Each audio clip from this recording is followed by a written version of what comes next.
자, 똑똑해지는 방송 채널 제네시스 박입니다.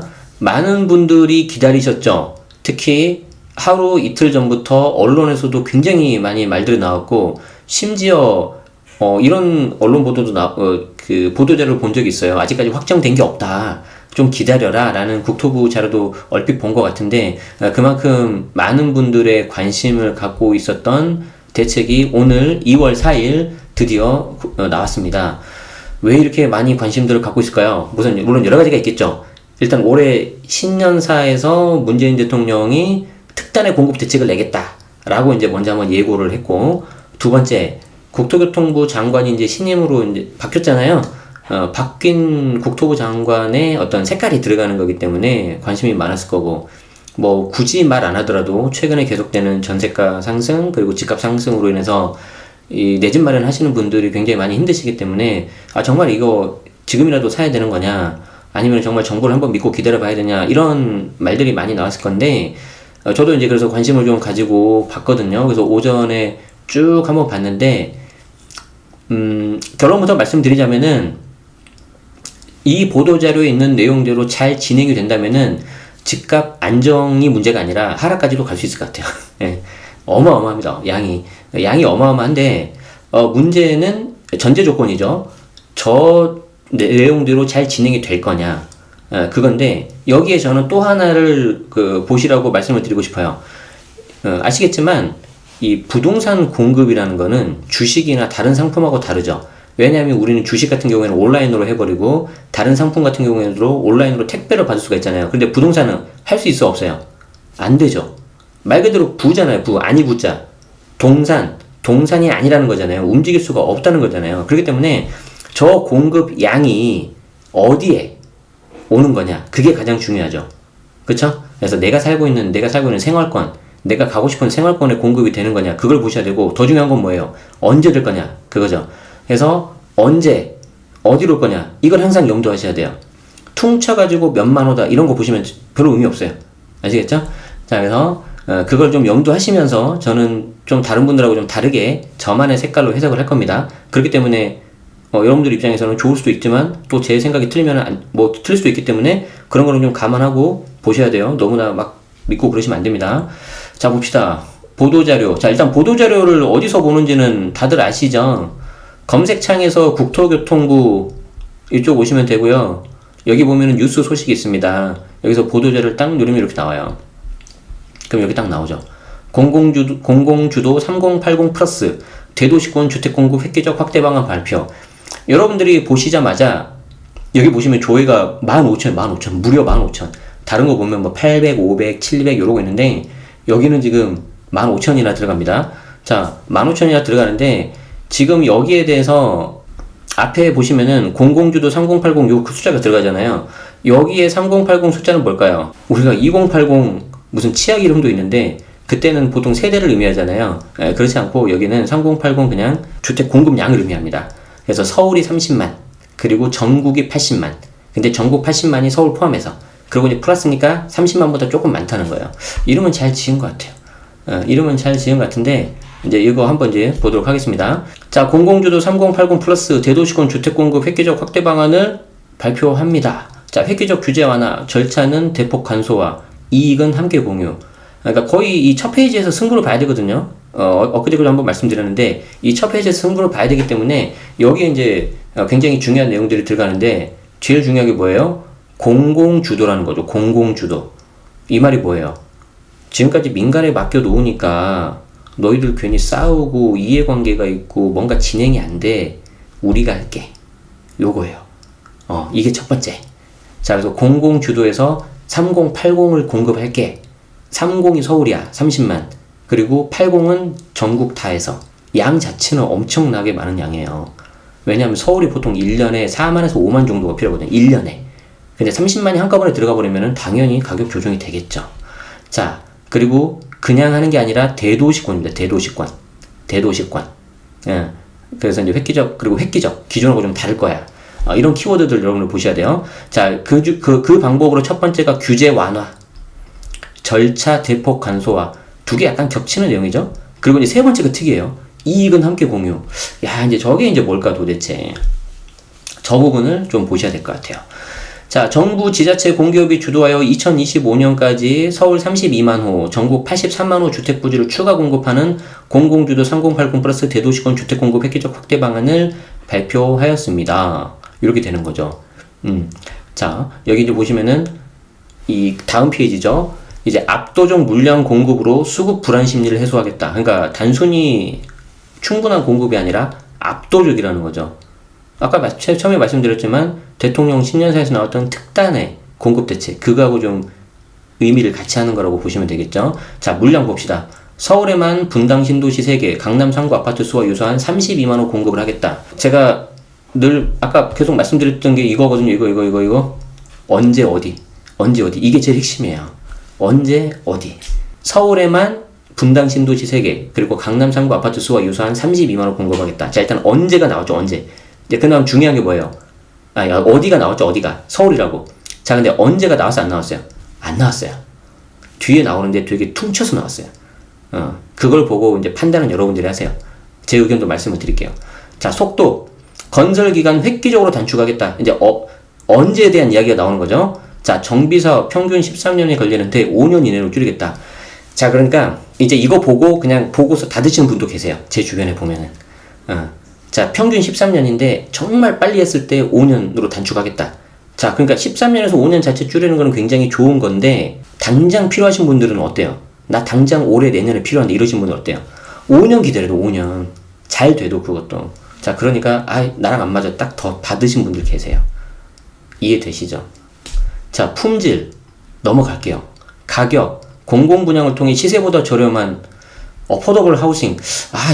저는 약간 이런 괜히 약간 좀 너무 현학적이거나 좀 와닿지 않는 용어 쓰는 건 좀 별로 싫어하거든요. 약간 저는 쉽게 하는 거 좋아하는데, 어포더블 하우싱이란 건 뭐예요? 그냥 어포더블 말 그대로 내가 그 구매 가능한 내 여력에서 약간 좀 살 수 있을 만한 그런 건데, 저건 너무 모호하잖아요. 왜냐면 우리 소득 수준이 다 다른데. 어쨌든 좀 개인적으로 별로 마음에 안 드는데 그렇다고 합시다. 아무튼 가격을 좀 시세보다 저렴하게 하겠다. 근데 얼만큼 저렴한지는 안 나왔어요. 자, 그리고 청약 3040 세대 실수요자를 위한 청약제도 개편하는데, 뒤에 보시겠지만 상대적으로 저기보다 연세가 더 높으신 50대, 60대 분들은 좀 약간 상대적으로 소외될 수가 있겠죠. 좀 그래요. 자, 과감한 규제 혁신과 개발이 공유하겠다. 자, 용도지역 변경하고 용적률 상향하고 기부채납 부담 완화하겠다. 자, 재초안 미부과 공공시행을 전제로, 자, 재건축 초과이익 부담금 미부하겠다. 자, 좀 재밌는 게 하나 나왔는데, 공공시행을 전제로 했을 때, 그러니까 민간 주도가 아니라 공공, SH나 LH에서 전제로 해서 뭔가 진행을 하면은 좀 뭔가 인센티브 줄게. 약간 그런 내용이에요. 그러니까 이게 맨 처음에 앞에서 봤던 요거랑 괴를 같이 하는 거죠. 공공주도. 그리고 인허가 신속 지원. 자, 어차피 중앙정부 그리고 지자체에서 하기 때문에 인허가 빨리 해줄게. 그리고 개발이 공유해줄게. 토지주 추가 수익, 생활 SOC는 이제 간접 그거죠. 세입자 보호, 공공자가 임자하겠다. 좀 약간 좀 많이 나왔던 그런 내용이에요. 그리고 이제 파격적인 인센티브와 새로운 비즈니스 기회 창출하겠다. 토지주는 10에서 30%포인트 추가 수익. 그리고 사업기간 단축, 공공이 리스크 부담. 그리고 이제 새로운 시장과 비즈니스 기회 창출이라고 나오는데, 솔직히 말씀드려서 뭐 어떻게 하겠다는지 잘 모르겠어요. 저는. 이제 뒤에 이제 하나씩 좀 보자고요.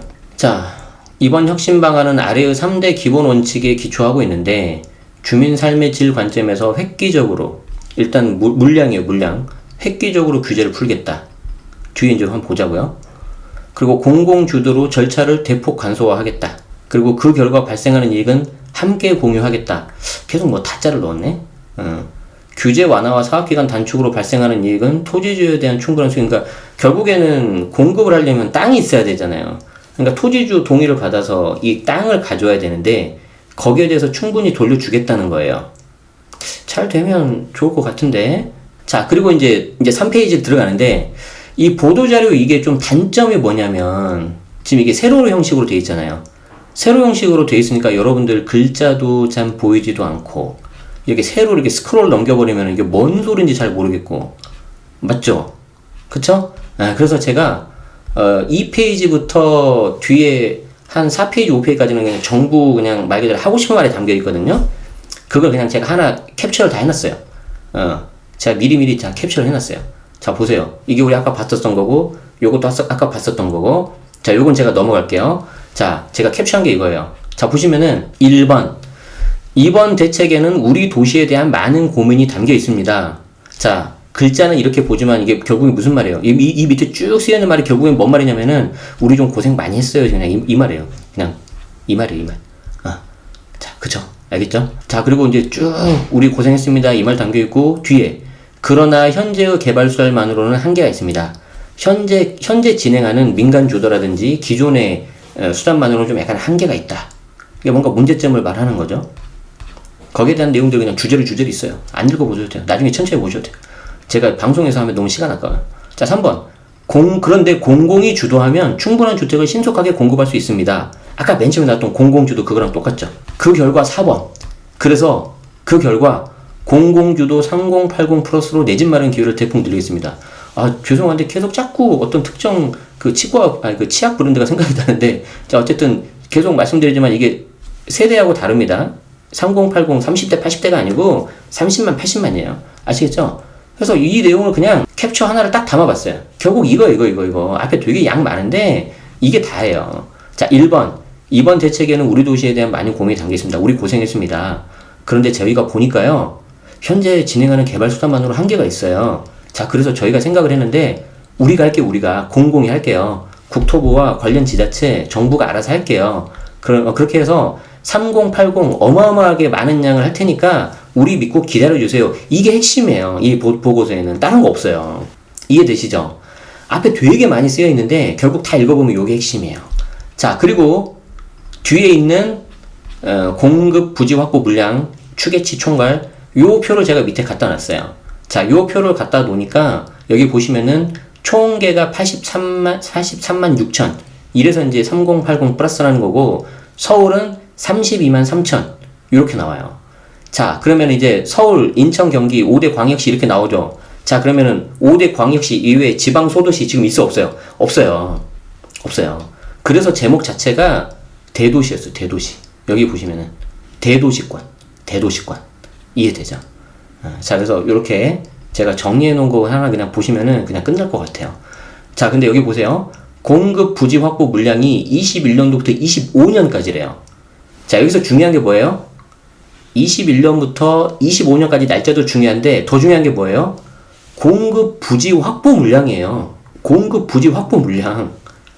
그러니까 요거 부지를 확보해가지고 이로 인해서 제공되는 주택 호수가 이렇게 된다는 거죠. 이거 잘못하면 25년까지 그냥 땅만 확보하고 그냥 끝날 수도 있어요. 그렇게 안 되기를 바랍니다.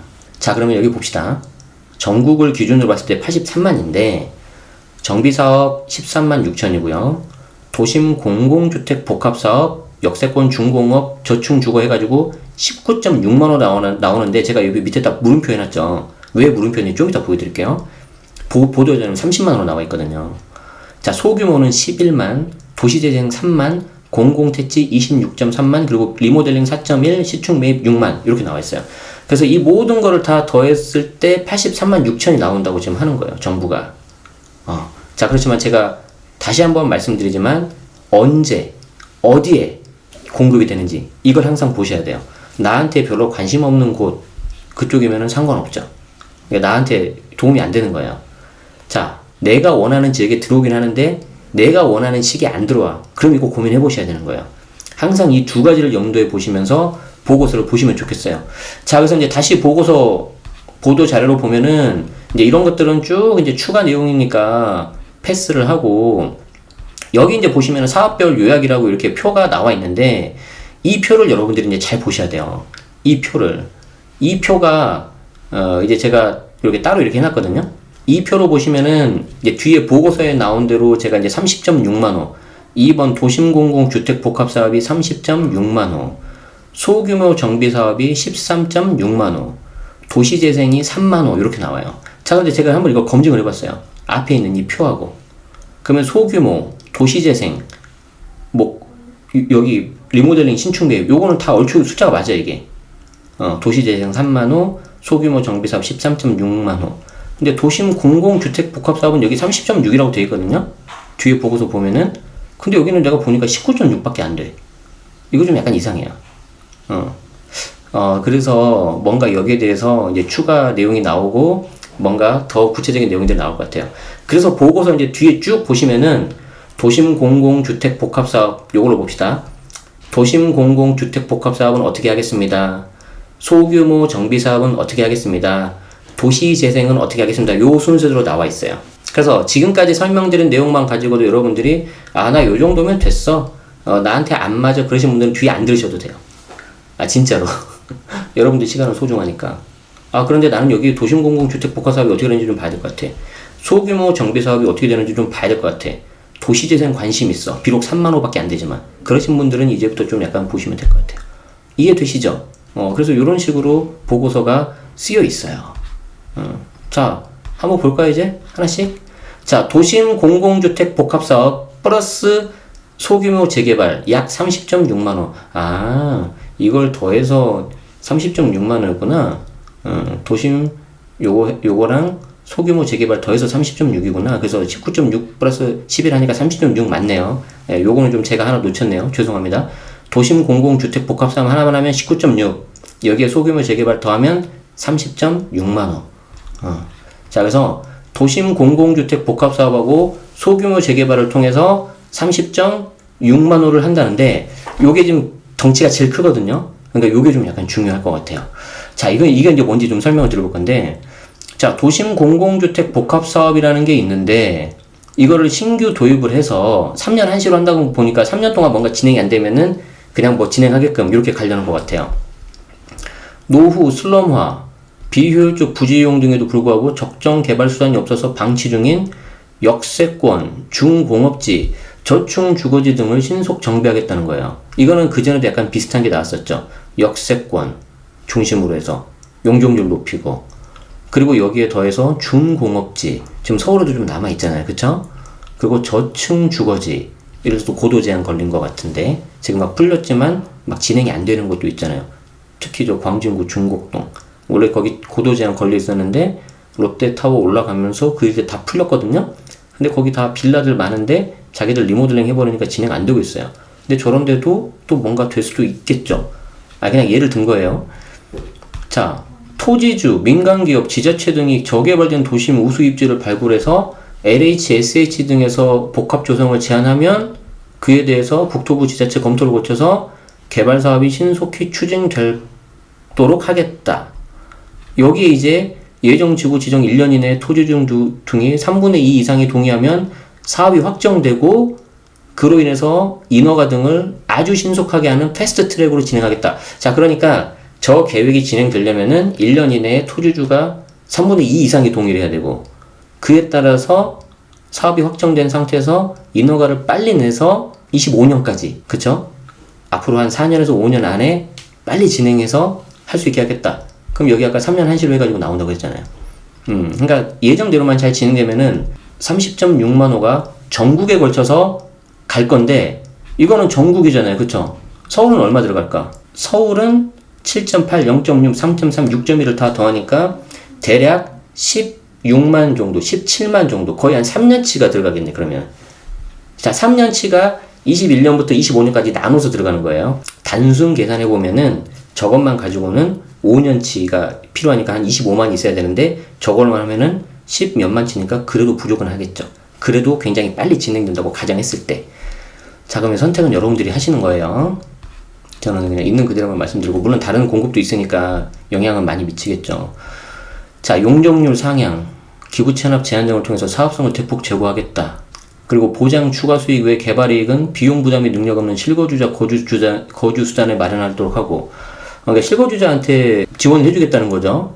그리고 세입자, 영세 상인, 이주 생계 지원해주고, 지역사회 개발 SOC 확충 등, 그러니까 뭐 도로도 좀 놔주고 뭐 좀 기반 시설도 좀 해주겠다는 거죠. 이익 공유용 주택 또는 신수익 공유용 모기지를 공급하겠다. 그러니까 이제 일단 또 구체적으로 나와봐야 되는데, 여기 이제 실거주자가 이제 거주 수단을 마련하게끔 뭔가 지원해주면은 여기에 대해서 모기지가 담보대출이 예전에 수익 공유용 모기지가 있어요. 쉽게 말해서 굉장히 저리로 빌려주는 대출이 있었는데, 그 대출을 받는 순간 예를 들어서 그 해당 집값이 뭐 예를 들어서 오르면은 오른 수익의 몇 퍼센트를 은행이 주는 그런 수익 공유용 모기지가 있거든요. 근데 거기에 신자를 하나 더 붙였네요. 그러니까 그거를 좀 더 개선해가지고 뭔가 더 나오게끔 하겠다는 거죠. 그러면은 나는 거기에 있는 실거주자였는데 개발이 된다고 해서 정부에서 지원을 해줘서 모기지를 받아서 저걸로 대출을 가지고 들어가면은 결론은 그로 인해서 오른 수익도 내가 내줘야 되는 거네, 일부는. 그러면 이제 선택은 여러분들이 하시는 거고. 자, 향후 도심 공공주택 복합사업으로 추진되는 사업들은 역세권, 중공업지, 저층 주거지 등 입지별 특성에 따라서 맞춤형 규제 혁신 및 개발 컨셉을 적용해서 특화 개발하겠다. 여기서 이제 들어온 말은 특화 개발 이거밖에 없어요. 자, 일단 봅시다. 역세권은 용적률 상향, 이거는 전에도 나왔었죠. 최대 700%. 여기에 대해서는 좀 의견이 갈리긴 해요. 뭐, 이제 부정적으로 보시는 분들은 정말 무슨 닭장처럼 되는 거 아니냐. 정말 쾌적하지 못한 환경일 거다라고 보시는 분도 있고, 그래도 뭐 지금 있었던 뭐 기존의 구축이라든가 나홀 아파트라든가 그런 거보다는 좋게 될 수도 있겠다 하는데, 여기에 대한 뭐 판단은 보류하고요. 아무튼 이런 식으로 해서 공급을 하겠다는 거고, 상업시설 비율 완화하고 지하철 연결도로 성취를 해가지고 교통편이 극대화하겠다. 그러니까 정말 역세권 그쪽으로 딱 해서 주거, 상업, 고밀지구로 복합 개발하겠다는 거예요. 요런 거네요. 요런 거. 주차장 없는 주택, 정부 지원. 여기 보면은 지하철에서 쭉 바로 연결돼가지고 가게끔. 요것만 보면 뭐 1인 가구 입장에서는 나쁘진 않을 것 같아요. 자, 그 다음. 제조, 유통 위주로 점일 개발되어 있는 중공업 지역. 이런 경우에도 우리 서울에도 막 있잖아요, 지금. 막 가보면은 약간 좀 그 공장 같은 거 좀 남아있고, 여기는 막 되게 막 으리으리하고 번쩍번쩍한데 이쪽은 막 옛날 막 담벼락 있고, 막 철조망 있고, 그런 거 기억나요? 그런 중공업 지역도 스타트업 육성 공간과 R&D 센터, 청년 기숙사 및 주거단지 등이 복합된 주거산업 융합지구를 하겠다. 이런 식으로. 잘 되면 괜찮다고 저는 봅니다. 잘 되면. 자, 그리고 낙후된 저층 주거지. 이 저층 주거지. 이런 걸 이제 봤을 때 채광, 높이 기준 등 건축 도시 규제를 완화하고 생활 SOC 복합 등을 통해서 우수한 환경 육아 시설 등을 갖춘 주택 공급 활성화 지구를 하겠다.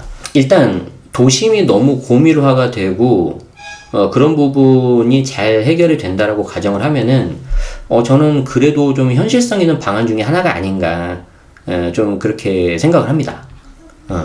그래서 사실 요거 외에는 어떻게 보면 방법이 없잖아요. 그런데 역세권도 역세권 나름이죠.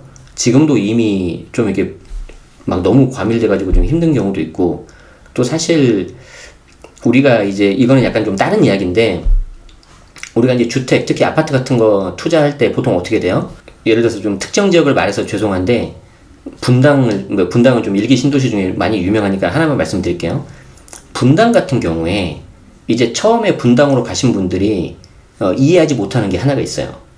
아니, 나는 분당 여기 지하철역 가까운데 뭐 서현역이라든가 임해역 이 근처가 나는 좋은데 왜 저 안쪽에 있는 단지들이 비싸지? 이거 이해 못하시는 분들 가끔 계시죠? 그 왜 안쪽이 비싸죠? 학군이 좋잖아요, 그쪽이. 그러니까 이제 자녀가 있는 거하고 없는 거하고 좀 되게 다르거든요. 지금 제가 다른 이야기 하고 있어요. 자, 그런 식으로 내가 나중에 자녀까지 생각을 하고 그러면은 오히려 지하철역에서 약간 좀 떨어지고 너무 상업지구가 많은 것보다는 그런 약간 녹지가 있고 좀 더 쾌적한 환경을 더 원하는 경우도 분명히 있어요. 그 수요가. 그거 이제 가격에서 이미 나오고 있거든요. 분당, 잘 모르시는 분들은 오늘 분당 가서 딱 지도 펴 보시고 지하철역에 있는 같은 비슷한 아파트하고 저 안쪽에 있는 아파트하고 한번 비교해 보세요. 가격이 분명히 다를 거고 여러분들 생각하시는 것보다 안쪽이 훨씬 더 좋아요. 그게 이제 이런 것 때문에 그러거든요. 그러니까 이거는 잘 개발되면 물론 좋긴 한데 약간 1, 2인 가구, 청년, 약간 이런 쪽이에요. 물론 이제 기존에 남아있었던 중공업지라든가 저층이라든가 그런 걸 좀 이게 좀 깔끔하게 더 정비를 하고 그런 면에서는 긍정적일 수 있는데, 여기에 대해서도 좀 그렇게 갈릴 수가 있을 것 같습니다. 어쨌든 중요한 거는 얘가 언제 공급이 된다? 그게 이제 요거잖아요, 지금. 도심 공공하고 소규모, 요거잖아요, 지금. 서울 같은 경우에는 한 17만 정도 될 것 같다. 5년 동안에. 이걸로는 좀 부족할 수 있겠다. 저는 그런 생각이 좀 드는 거죠. 5년이니. 그런 내용들이 좀 나와 있습니다. 그리고 이제 그 밑에 자료를 보시면 뭐 도심 공공주택 복합사업 절차 이런 게 있어요. 이런 거는 그냥 넘어가도록 할게요. 저도 잘 모르고 뭐 관심 있으신 분들만 좀 보시면 될 것 같습니다. 자, 이게 우리가 이제 봤었던 큰 4개 꼭지 중에서 요거 하나 지금 본 거예요. 요거 하나 본 거예요, 지금. 도심 공공주택사업, 역세권, 중공업, 저축노후. 요거 본 거예요. 그래서 이게 가장 덩치가 크고, 지금 어차피 순서대로 1번, 2번, 3번, 4번 했을 때, 이 정부 입장에서도 가장, 좀 밀어주고 싶은 사업이 위에 갈 수밖에 없잖아요. 그렇기 때문에 요걸 지금 2번으로 하고, 요거에 대해서 좀 상세하게 좀 설명을, 지금 한 거라고 여러분들이 좀 보시면 될 것 같아요. 자, 그럼 두 번째. 공공 직접 시행 정비 사업. 이게 이제 또 하나 약간 이슈가 되지 않을까. 제 개인적인 생각으로는. 왜냐면 이게 왜 이슈가 되냐면, 어떻게 보면, 이건 제 개인적인 생각입니다. 이걸 보는 순간 어떤 생각이 들었냐면, 현재 정부의 주택 공급의 어떤 방향성이라고 해야 되나? 좀 약간 그런 게 좀 보여서 그래요. 그 핵심 키워드는 공공, 그리고 직접 시행이에요. 민간이 아닌 정부에서 한다. 그리고 그거를 맡기는 게 아니라 직접 하겠다. 저는 그런 느낌이 들었어요. 자, 봅시다. 이해관계 조율, 공익 확보 등 공공기능을 정비사업에 적용한 공공 직접 시행 정비사업을 도입 활성화하겠다. 자, 공공 직접 시행 정비사업은 이제 만든 말이니까 이게 따옴표를 한 거죠. 주민 동의를 거쳐서 LHSH 공사 등이 재개발 재건축을 직접 시행하고, 그렇죠.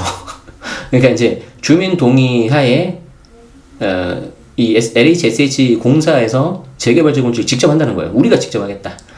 그리고 이제 사업 분양 계획 등을 주도해서 신속하게 하겠다. 왜냐하면 이제 빨리 공급을 해야 되니까. 이제 여기에 재밌는 게 이겁니다. 조합원 과반수 요청. 조합원 과반수 요청으로 공기업의 정비사업 시행이 시작이 되고 조합 총회 및 관리 처분 계획인가 절차가 생략된대요. 제가 이제 뭐 재개발 재건축 뭐 절차에 대해서는 잘은 모르지만 뭔가 절차가 생략이 된다는 거는 간소화시켜서 그냥 쭉 해버리겠다는 거잖아요. 그쵸? 정부에서 하니까. 그리고 통합심의 등이 적용돼서 기존 13년 이상의 사업기간을 5년 이내로 대폭 단축하겠다. 야, 요게 좀 재밌을 것 같아요. 자, 만약에 조합이 없는 경우에는 아까 나온 것처럼 토지 등 소유자의 과반수로 신청을 하고 1년 내 토지 등 소유자 3분의 2 동의가 필요하다. 어쨌든 저게 이제 쭉 내려가 버리는데, 그럼 이제 조합원 입장에서 어떻게 할까요? 저걸 해야 되냐 말아야 되냐. 자, 그러면은 결국에는 조합에서 진행을 하냐 안 하냐는 사업성이 있냐 없냐 그걸로 하는 거잖아요. 그 중에서도 이제 사업성을 이렇게 할 수 있는 것 중에 하나가 일반 민간 분양이 얼마나 많이 나오느냐. 그건데, 그게 많이 나와야지 이제 또 본인들 수익성이 올라가니까. 자, 그런데 예상하시겠지만 LHSH 공사에서 진행을 하기 때문에 어떻게 되겠습니까? 일반 민간보다는 공공임대를 좀 많이 넣겠죠. 그럼 상대적으로 사업성이 좀 줄어들겠죠. 그러면 여기 조합원에서는 고민을 하겠죠. 이거 13년 하는 거를 5년으로 줄일 수 있대. 이건 좀 획기적인데, 이거 우리 분담금 늘어날 수도 있고, 아니면은, 이게 좀, 뭔가 우리한테 사업성이 안 맞을 수도 있을 것 같아. 어떻게 할까? 이렇게 되는 거죠. 자, 동사업은 1단계 종상향 또는 법정상한 용적률의 120% 상향. 재건축 조합원 2년 거주 의무 미적용. 야, 요게 또 이제, 당근이죠. 특정 시점 이후에 진행되는 경우에는 조합원이 2년 의무 거주를 해야 되잖아요. 근데 지금 만약에 이번에 새로 이렇게 제시한 공공 직접 시행 정비사업 같은 경우에는 2년 거주 의무를 미적용하겠대요. 그리고 초과이익 부담금 미부과 등을 통해서 사업성을 개선시켜주겠다는 거죠. 근데 뭔가 좀 찜찜하지 않아요? 이거를 왜 계속해서 나한테 좋은 쪽으로 해주지? 뭔가 반대급부가 있겠죠. 세상에 공짜는 없으니까. 그래서 조합원에게는 기존 정비계획 대비 추가 수익 보장해주고 뭐 이런 여러 가지가 말이 있고, 기존 정비 사업장도 희망시 공공 직접 시행으로 변경할 수 있도록 뭐 지원할 예정이고. 자, 그리고 이제 밑에가 이제 절차가 나와 있는데, 절차는 생략한다고 하고. 자, 근데 잘 보세요. 이게 있구나. 자, 보세요. 자, 지금 이것만 쭉 보면 내가 조합원 입장을 생각해봐요. 조합원 입장에서 쭉 보면은 13년 걸리던 게, 예를 들어서 평균 13년 걸리는 게 5년으로 확 줄죠. 그리고 2년 의무 거주해야 되는데 그것도 없앤다고 하죠. 부담금도 부과하지 않는다고 하죠. 제가 항상 말씀드리지만 항상 좋은 게 있으면 안 좋은 게 있다니까요. 빛과 그림자가 있다는 거예요. 자, 그러면은 뭔가 이렇게 좋은 걸 해주는데 그러면 그 대가가 뭐야? 자, LHSH 공사가 하겠죠? 그럼 여기 주도하에서 뭔가 요구를 할 거고, 지금 보니까 요 조그만 글씨로 써있는 거 요거 보이세요? 자, 조합이 없는 경우에는 토지 등 소유자의 과반수로 신청을 하고, 이게 있네. 1년 내 토지 등 소유자 3분의 2 동의 필. 1년 내에 3분의 2 동의가 있어야 된다는 거죠. 조합이 없는 경우에는. 그럼 어떻게 되는 거예요? 야, 빨리 시행을 해야 되니까 1년 기한 줄게. 그러니까 빨리 동의해. 동의하면 내가 이거 인센티브 줄게. 동의 안 하면 너희 그냥 없어. 약간 이런 식으로 갈 수도 있겠죠. 제 말 이해되시죠? 지금 정부 입장에서는 빨리 25년까지 빨리 공급을 해야 돼요. 그렇기 때문에 요런 공공 직접 시행 정비 사업이라는 거를 들고 나온 게 아닌가 생각이 됩니다. 이걸로 통해서 약 13.6만 호. 자, 그렇지만 우리 관심은 서울이죠, 서울. 자, 서울은 얼마가 될 거냐? 서울은 얼마가 될 거냐? 공공 직접 시행 정비 사업. 요거겠네. 93,000이네. 93,000이면은 2년치. 별론데요? 자, 어쨌든, 이런 식으로 진행이 될 것 같아요. 자, 그럼 우리가 지금 2개 봤죠, 2개? 도심 공공주택사업, 복합사업 요거 제일 큰 거 봤고, 소규모 정비사업. 지금 요거 봤습니다, 방금 요거. 역세권 소규모, 중공업 소규모, 신구 혼재 노후주거. 요거 방금 봤어요. 그리고 이제 공공 직접 시행 정비사업 요게 이제 절차는 그냥 패스하고. 그리고 이제 도시재생 사업 방식 개선. 이거 3만호. 일단은 숫자가 좀 작죠. 그렇기 때문에 상대적으로 이제 중요도가 좀 떨어지고, 이 도시재생 사업 방식 이거는 제가 알기로는 예전에 그 변창흠 지금 현재 국토부 장관이 기존에 다른 일을 하실 때부터 계속 좀 밀고 있었던 사업이 아닌가 그렇게 알고 있는데, 어쨌든 숫자가 너무 적으니까 패스하도록 하고요. 그리고 이제 공공택지 신규 지정. 이게 이제 26만 호나 되는 거죠. 26.3만 호. 자, 구체적인 입지 및 물량은 별도 발표하겠다. 이런 걸 보면은, 조만간에 또 추가 대책이 나오겠구나. 이게 충분히 예상할 수 있는 거죠. 자, 그런데, 우리가 한번 잘 생각해 봅시다. 전임 국토부 장관 재직 중이었을 때, 3기 신도시가 나왔잖아요. 맞죠? 3기 신도시 나와가지고, 뭐 2기 신도시 일부에서도 막 되게 반발이 심하지 않았습니까? 왜냐면 2기 신도시에서도 계획했던 교통이 충분히 개선이 안 되고 자기들은 부담금 다 내고 있는데 그게 안 돼가지고 반발이 나왔었는데, 지금 공공택지 신규 지정 나오면은 이게 그냥 우리가 흔히 말하는 이게 4기 신도시가 아닌가요, 이게? 그런데 여기에 또 26만 호가 들어간다? 근데 이게 전국 이게 걸쳐서 나가는 거죠.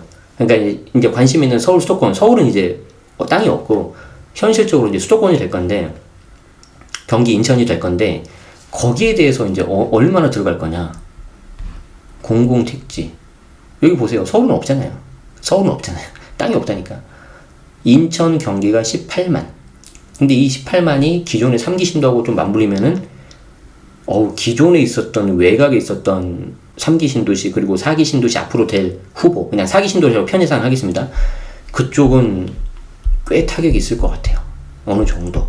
그러면은, 여러분들이 충분히 예측하실 수 있죠. 저게 만약에 예정대로 진행돼서 2025년까지 부지가 확보가 된다. 그러면은 저걸 보고 수도권 외곽이라던가 좀 상대적으로 비인기 지역, 비핵심지에 대해서 물량이 더 나올 수 있겠죠. 그러면 정말 더 양극화가 또 되겠죠. 서울은 또 없잖아요. 있을 수가 없어요. 여기는 택지 개발을 할 수 있는 땅이 없잖아요. 그리고 이제 뭐 단기 주택 확충 약 10.1만 호. 근데 이제 이게 숫자가 비록 10만이라서 꽤 크지만 5번으로 간 건 이유가 있습니다. 별로 중요하지 않다는 거죠, 이거는. 상대적으로. 여기 보시면은 공실 호텔이나 오피스텔. 이런 것들은 이제 청년주택으로 리모델링 하겠다. 그쵸? 그리고 매입 약정 방식을 통해서 양질의 다세대 오피스텔 하겠다. 이거는 이제 사실 저는 개인적으로는 잘 활용을 하면, 지금 호텔 같은 경우에 또 이게 코로나 같은 게 겹쳐가지고 잘 활용을 하면은 또 1인 가구 같은 경우에는 어떻게든 해볼 수도 있지 않을까 생각이 드는데, 이거 자체가 이제 5번으로 빠졌다는 거는 정부에서도 상대적으로 이게 순위가 밀린다는 거예요. 여러분들 보고서 쓰신 분들 다 아시잖아요. 그쵸? 그리고 이제 재밌는 게 이거죠.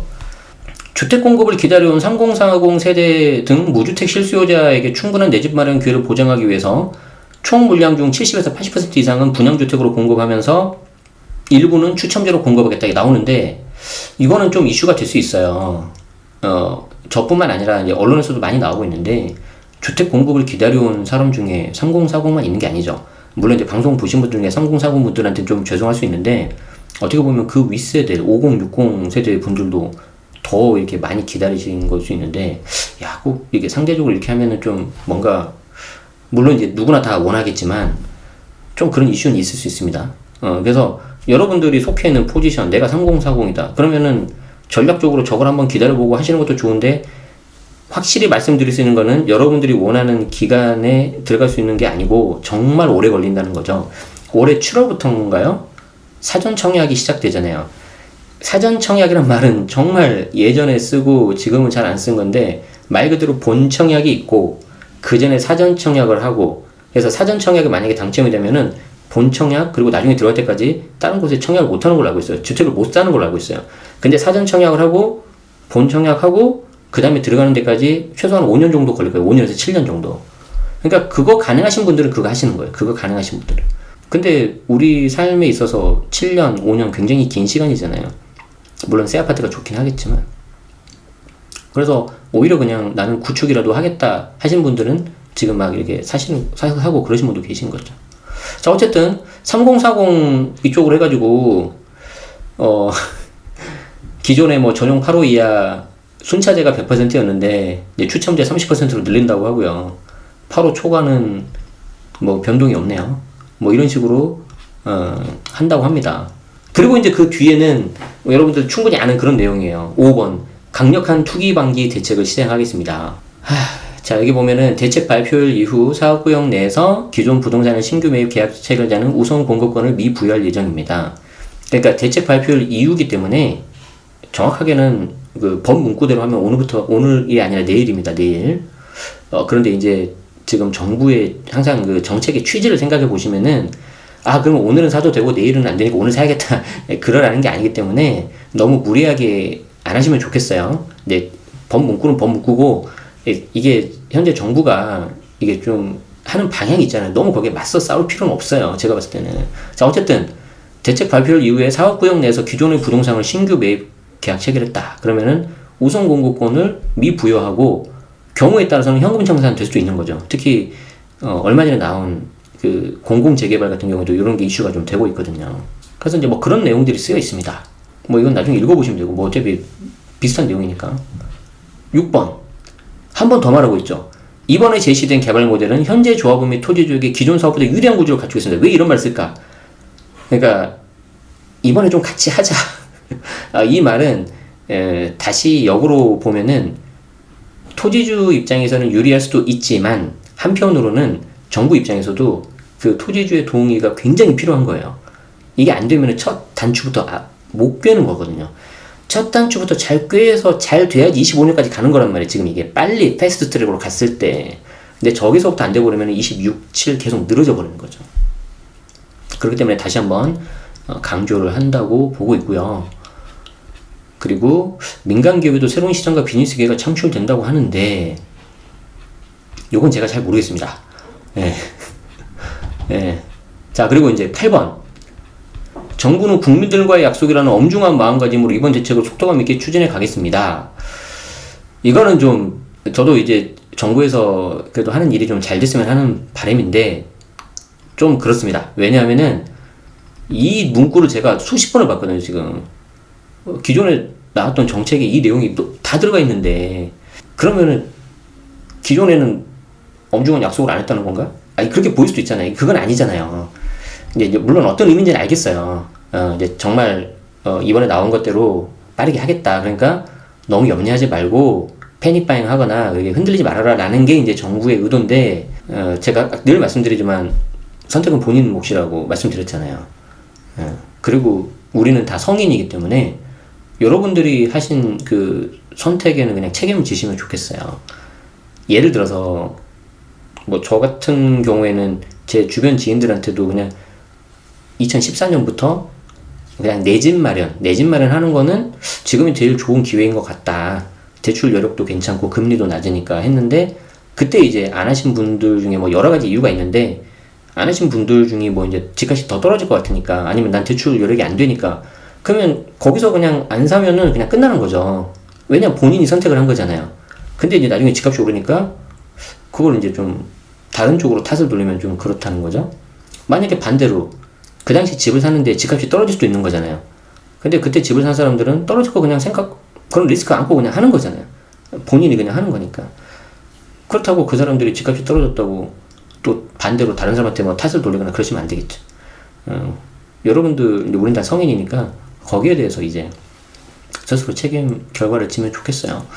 자, 그래서 이제 뭐 속도감 있게 추진하기 위해서 뭐 설명회도 하고 후보지도 공개하고 국회와도 긴밀히 협력하고 그냥 뻔한 이야기입니다. 아시겠죠? 그리고 이제 마지막으로 또 주택시장 조기 안정을 위한 정부의 의지는 확고합니다. 예, 이거는 뭐 계속 하고 있던 말이기 때문에 설명드리지 않겠습니다. 예. 그리고 나서 이제 별첨으로 가는 겁니다. 참고자료 뭐 세부 추계 정보 이렇게 쭉 나가요. 예. 여기는 이제 뒤에 이제 참고 자료이기 때문에 앞에 내용에서 좀 더 궁금하신 분들은 뒤에 보시면은 된다는 거죠. 그리고 이제 담당 부서가 있습니다. 만약에 내가 토지주다, 나는 정말 이 사업에 관심 있다. 그러면은 어설픈 유튜브, 블로그 막 돌아다니는 거 보지 마시고 여기 계신 분들한테 전화하시면 됩니다. 단점은 연락이 안 될 거예요. 워낙 이분들이 바쁘셔가지고. 저도 이제 그 국토부는 아니고 국토부에 연락한 적도 있어요. 뭐 취득세, 재산세 궁금해가지고 세제과로 연락한 적도 있고 기재부도 한번 전화해본 적이 있어요. 왜냐면 잘 모르겠으니까. 그러면 거기 이제 담당자 있으면 연락해본 적이 있는데 뭐 그분들도 워낙 바쁘시니까 그래서 연락이 안 되는 경우가 많은데 그래도 또 연락되면은 잘 설명해 주시더라고요. 되게 친절하게. 그래서 저도 도움을 많이 받은 적이 있습니다. 그래서 여러분들도 그렇게 좀 보시면 될 것 같고요. 제가 이거를 아침에 이렇게 해서 이제 보고서가 마무리되고 제가 이걸 아침에 보고 나서 그 제 텔레그램 채널에서 이렇게 했는데 하나가 파일이 더 들어가는데 이거 그냥 요건 생략할게요. 아시겠죠? 그래요. 저희 벌써 이거 아침에 있는 것만 해도 지금 벌써 시간 40분, 50분 갔잖아요. 그래서 이상, 지금까지 그냥 제 개인적인 짧은 생각이었습니다. 그래서 다시 이렇게 요거를 잘 돌아보면은 결국 핵심은 요거거든요. 요거. 재개발, 재건축 기존의 거는 그냥 여기 가고. 두 번째, 도심공공주택보호 사업. 요게 굉장히 덩치가 크고 그런 거였는데, 잘 되면 좋은데 쉽지 않을 것 같고요. 소규모 정비 사업 요거 이제 당근을 좀 제시했죠. 그리고 도시재생 이거는 숫자 작아서 큰 의미 없을 것 같고. 느낌이 어떠세요, 여러분들? 최대한 제가 제 개인적인 생각은 좀 줄이면서 그냥 있는 그대로 좀 설명드린다고 드렸는데 이제 뭐 중간중간에 좀 제 의견도 들어가고 있기 때문에 물론 다른 의견을 갖고 계신 분들도 계실 거라고 생각이 듭니다. 그 부분은 양해 말씀드리고요. 제가 누차 말씀드리지만 제일 중요한 건 이겁니다. 언제 어디에 생기냐. 언제 어디에. 그래서 이 공급이란 거는 그 전임 국토부 장관도 말씀하셨지만 빵이 아닙니다. 단순히 날세에서 만든다고 되는 게 아니기 때문에 그리고 부동산이잖아요. 부동산. 아니 붙자. 움직일 수가 없어요. 그래서 이게 굉장히 중요합니다. 나는 서울에서 직장을 다니고 싶은데 아무리 저 멀리 있는 강원도, 전라도, 경상도에서 공급이 많다고 해도 내가 그쪽에서 통근할 수는 없잖아요. 그쵸? 그렇기 때문에 언제 어디에 나한테 관심 있는 집이 생기는지 그리고 내가 이걸 감당할 수 있는지 그거를 좀 잘 보셔서 여러분들이 내 집 마련하신 분들 잘 하시기 바라고. 그리고 이제 혹시 주택임대 사업자분들이라던가 그런 분들 계시죠? 그런 분들은 이게 제대로 진행되는지를 체크 분명히 하셔야 되겠죠. 처음에도 말씀드렸지만 저게 순차적으로 진행이 되면 공급 물량은 진짜 많은 거거든요. 그런데 조금 염려되는 게 아까 우리 4기 신도시라고 할 수 있는 신규 택지지구 조정한다는 거 25만 얼마 정도 있었죠. 그게 이제 수도권으로 간단 말이죠. 요거. 인천, 경기 여기 공공택지 18만 호. 야, 이거 들어가면 지금 일부 3기 신도시, 2기 신도시도 좀 어려운 게 있는데 더 그러지 않을까. 그럼 부동산이 이 전혀 공급이 없는 이 서울 쪽으로 더 몰리지 않을까. 좀 그런 염려는 됩니다. 그래서 그런 것도 좀 같이 보시면서 이 시장을 바라보시면 어떠실까 합니다. 짧게 하려고 했는데 오늘도 많이 해버렸네요. 도움이 좀 되셨으면 좋겠고요. 더 많은 정보 그리고 전문가분들이 이제 또 해석을 해주시고 그럴 거기 때문에 그런 부분들도 좀 같이 보시면서 좀 균형감 있게 보시면 좋겠습니다. 네. 그리고 이제 이로 인해서 어떤 식의 이제 부동산 시장에 영향이 미치고 그로 인해서 그 세제 관련해서는 어떤 쪽으로 될지 그 부분은 제가 이제 추가 내용이 나오는 대로 한번 설명드릴 수 있도록 하겠습니다. 네. 아마 이제 지금 이제 점심시간 다 끝나고 이제 복귀도 하셔야 되고 그러실 것 같은데, 끝까지, 함께 해주셔서 고맙습니다. 그리고 이제 요 정책이 잘 됐을 때가 있고 잘 안 됐을 때가 있죠. 그리고 또 큰 변수가 뭐죠? 4월달 보궐선거하고 내년 대선이 있어요. 그러니까 여기 지금 보면 서울 그리고 5대 광역시 당연히 여기에 부산 들어가 있잖아요. 이게 만약에 시장이 이제 바뀌잖아요. 이제 새로운 이제 시장이 선출이 되잖아요. 근데 이제 지금 현재 정부하고 좀 정책이 맞지 않는 사람이 당선이 되고 어떤 일관성에 있어서 뭔가 변화가 생기면은 또 바뀔 수 있습니다. 그래서 그런 것도 좀 염두에 두시면서 보시면 좋겠습니다. 네, 오늘 영상은 약간만 편집을 하고 곧바로 올려드리도록 하겠습니다. 양이 긴 거 다시 한번 죄송하다는 말씀을 드립니다. 제 능력이 안 돼서 핵심만 딱딱딱 하면 좋겠는데 좀 그게 안 돼가지고 이렇게 됐어요. 네, 그러면 저는 이제 점심을 먹으러 가보겠습니다. 혹시 식사 안 하실 분들은 식사 맛있게 하시고 가급적이면은 이 점심 때 라이브를 계속해서 해보도록 하겠습니다. 제 라이브 듣고 싶으신 분들은 구독하고 알림 설정 하시면 되고요. 텔레그램 보고 계시면 제가 텔레그램에 한 5분 10분 전에 먼저 말씀을 드리니까 그거 보셔도 좋을 것 같습니다. 마지막으로 제 텔레그램 링크만 한번 드리고 마무리 하도록 하죠. 네, 오늘 끝까지 시청해주셔서 고맙습니다. 여기서 마치겠습니다.